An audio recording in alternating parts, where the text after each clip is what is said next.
The 28th of October, 1975, I landed in this beautiful country of Canada. My brother met me coming to this place. It's hard to describe the feelings, what I had. On one hand, I'm here, reunited with my brother. On the other hand, I left my close people that I did not plan to leave them. So between the two, I have to survive again. And always, in my stories, always I have to survive. And as you see, I'm still alive.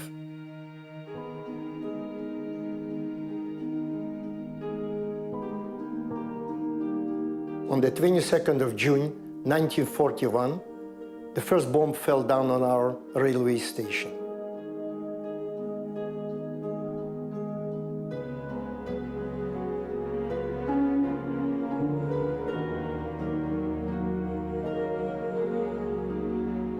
The Russians retreated, and we had some Nazi collaborators who start attacking Jewish homes, robbing them, and one of a member from our community were killed by a stone.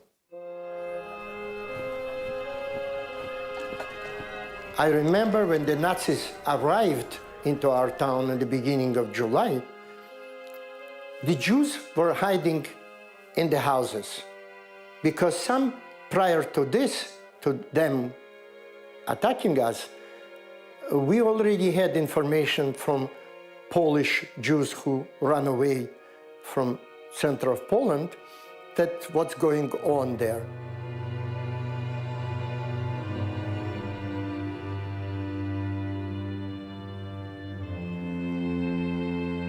The main reason for the Judenrat is to, through them, to send their orders.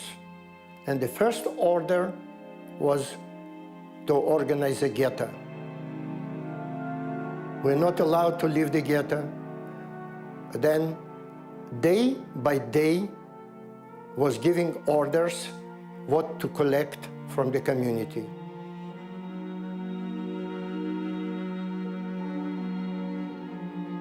The 26th of August 1942, we were called to the marketplace.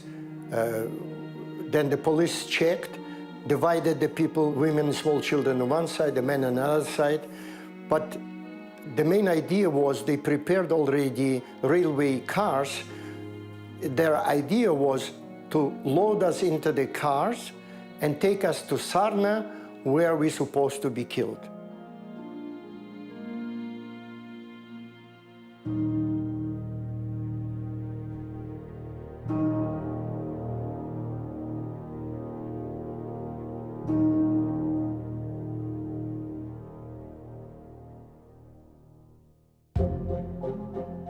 We escaped deep into the woods. Along the way, we ran into many other Jewish escapees and refugees, but we remembered to stay in very small groups. Every night, after dark, we crawled into piles of hay in the fields, dug ourselves in deep, masking ourselves, so that only a small breathing hole was open. Sometimes we secretly spent nights in sheds. No matter what the circumstances, we were always terrified that we might be caught. The woods had their own complicated underground life. We began to make a shelter in the middle of the woods, far from the perimeter. It was a crude dugout that was to be shared by 10 people. We began by digging a deep hole in the soil, reinforced with wood and bark around the sides and edges. On top of the hole, which we came to call the cave, we piled branches and sticks as a roof and as camouflage to protect and enlarge it. We were careful to make the dugout look like a natural outcrop of bushes. We called ourselves the Forest Jews. It was an affectionate name, something that gave us a feeling of family and togetherness. Our days passed with difficulty, mostly out of fear of being caught, but also out of the ever-present reality of hunger. But even in this seeming chaos, there was a sense of routine. We had lost our parents, and now hunger, death, and murder followed us all the time. A little boy needs to find order and purpose in something. For me, the forest served that purpose. When I was asked by children the question, after what I went through, do I believe in God? My answer is, I was saved in the forest. Who made the forest? Judge for yourself.